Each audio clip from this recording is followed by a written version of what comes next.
Bismillahirrahmanirrahim. Assalamualaikum warahmatullahi wabarakatuh. Perkenalkan, nama saya Nursa Indah dengan NIM H0219017. Baik, langsung saja kita masuk pada judul proposal penelitian, yakni penggunaan model pembelajaran blended learning dalam pembelajaran MAT. Nah,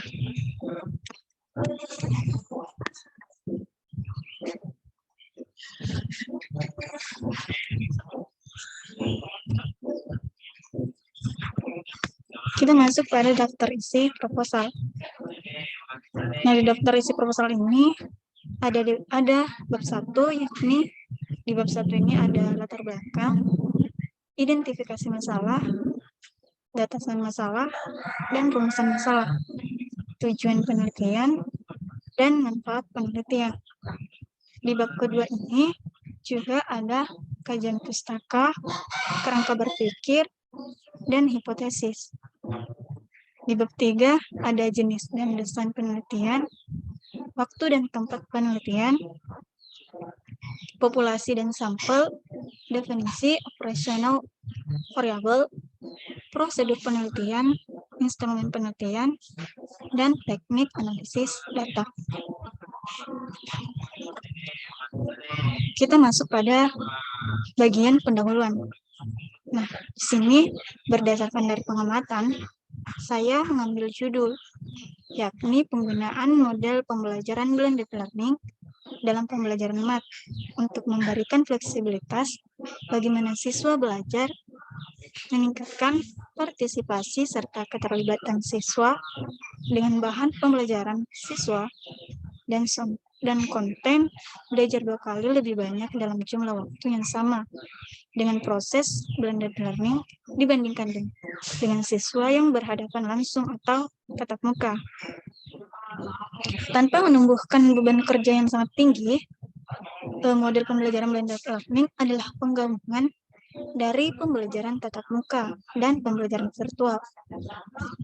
Nah, untuk pembelajaran virtual atau daring sendiri, itu guru dan siswa dapat memanfaatkan berbagai platform seperti Google Classroom, Edmodo, dan lain sebagainya. Selanjutnya, kita masuk pada identifikasi masalah. Di sini saya mencoba memberikan perhatian lebih kepada kesulitan belajar yang dialami siswa dalam pembelajaran matematika. Nah, tentu tidak terlepas dari adanya penggunaan pembelajaran model blended learning, sehingga dapat membantu siswa mengerti dan paham mengenai matematika itu sendiri. Selanjutnya, batasan masalah dan rumusan masalah. Yang pertama, batasan masalah. Di sini saya mencoba untuk melakukan penelitian di satu materi yang ada pada pembelajaran matematika, yakni pembelajaran matematika, yakni materi mengenai persamaan kuadrat.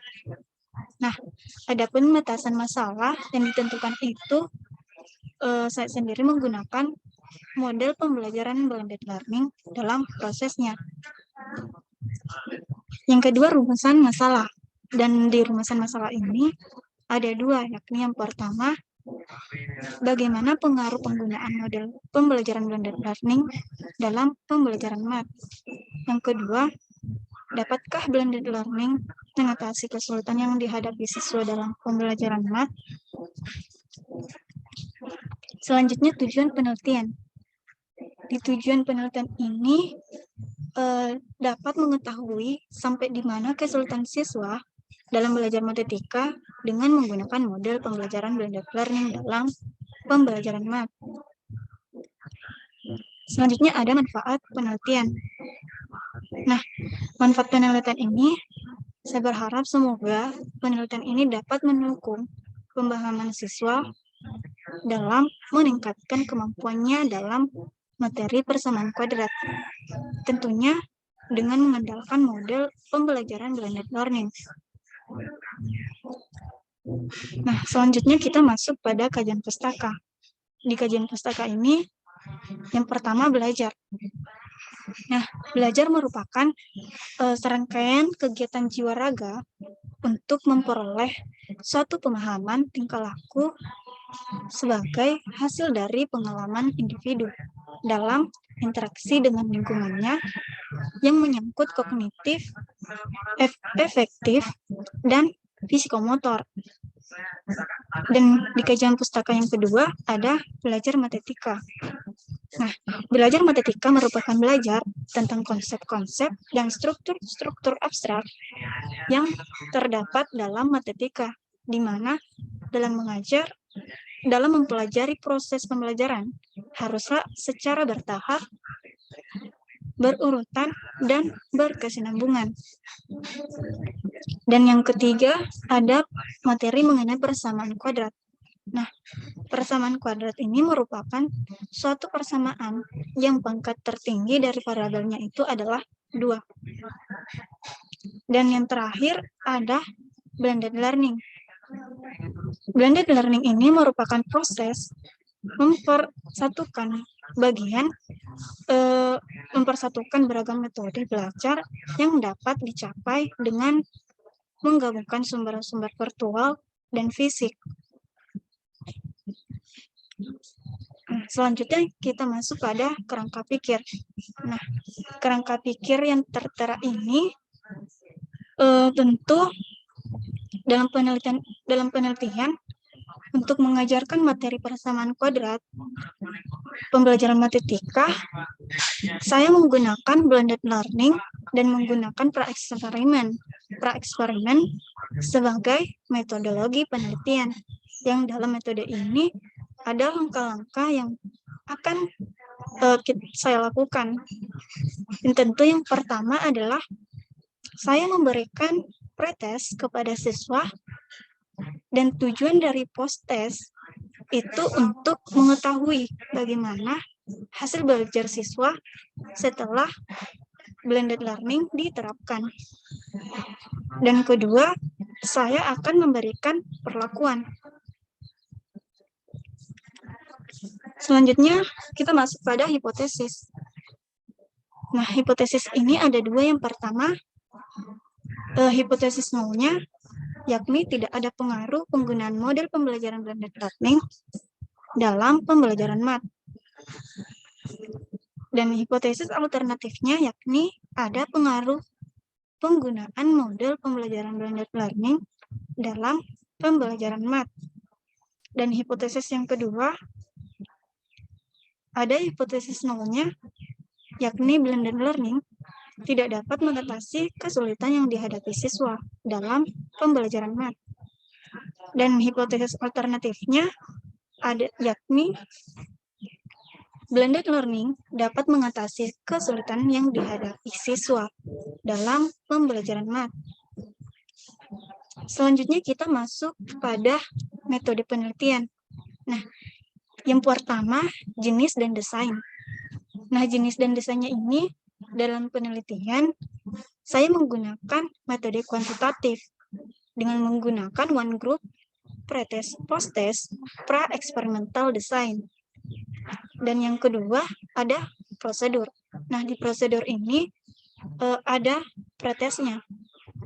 Nah, pretest ini merupakan pemberian sebelum perlakuan. Dan di sini saya datang ke kelas, kemudian menjelaskan kepada siswa atau peserta didik apa yang akan mereka lakukan. Dan yang kedua ada perlakuan. Nah, perlakuan ini ada beberapa perlakuan yang diberikan kepada siswa. Yang pertama itu, saya akan memperkenalkan siswa tentang materi mengenai persamaan kuadrat dalam pembelajaran matematika dan memberikan siswa link YouTube untuk dilihat dan dipelajari. Lalu di sini saya akan menjelaskan isi dari YouTube tersebut.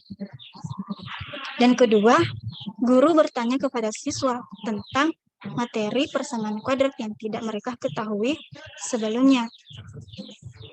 Dan yang terakhir, guru meminta siswa untuk melengkapi materi fungsi dan kemudian siswa menjawabnya. Guru meminta siswa untuk melengkapi materi persamaan kuadrat dan kemudian siswa menjawabnya. Dan yang terakhir ada post-test. Nah, post-test ini digunakan untuk mengetahui prestasi siswa dan kemajuan sebelum dan sesudah memberikan perlakuan tentang model blended learning untuk menguasai materi mengenai persamaan kuadrat. Yang ketiga ada sampel. Nah, sampel yang saya ambil ini yaitu siswa SMP Negeri 1 Campalagian. Dan yang terakhir ada instrumen. Nah, instrumen ini ada tes. Nah, yang terakhir ada teknik analisis data. Nah, di teknik analisis data ini terdapat dua. Yang pertama, analisis statistik deskriptif. Dan yang kedua, analisis statistik inferensial. Nah, yang pertama, analisis statistik deskriptif ini merupakan statistik yang digunakan untuk menganalisis data dengan cara mendeskripsikan atau menggambarkan data yang telah terkumpul sebagaimana adanya tanpa bermaksud membuat kesimpulan yang berlaku untuk umum atau generalisasi. Nah, adapun analisis deskriptif terdiri dari yang pertama mean atau nilai rata-rata, kedua median atau titik tengah, ketiga modus atau data yang paling sering muncul, keempat standar deviasi atau ukuran penyebaran data, kelima varians, dan yang terakhir nilai maksimum dan minimum. Nah, yang kedua, analisis statistik inferensial. Nah, statistik inferensial ini merupakan teknik statistik yang digunakan untuk menganalisis data sampel dan hasilnya diberlakukan untuk populasi. Nah, statistik inferensial ini digunakan untuk menguji hipotesis penelitian dengan menggunakan uji regresi linear sederhana dan regresi linear berganda. Namun sebelumnya dilakukan terlebih dahulu yaitu uji prasyarat, di mana uji prasyarat ini meliputi uji normalitas, uji linearitas, dan adapun juga uji hipotesis. Nah, baik, itulah tadi isi dari proposal atau inti dari proposal beserta judulnya. Sekian. Assalamualaikum warahmatullahi wabarakatuh.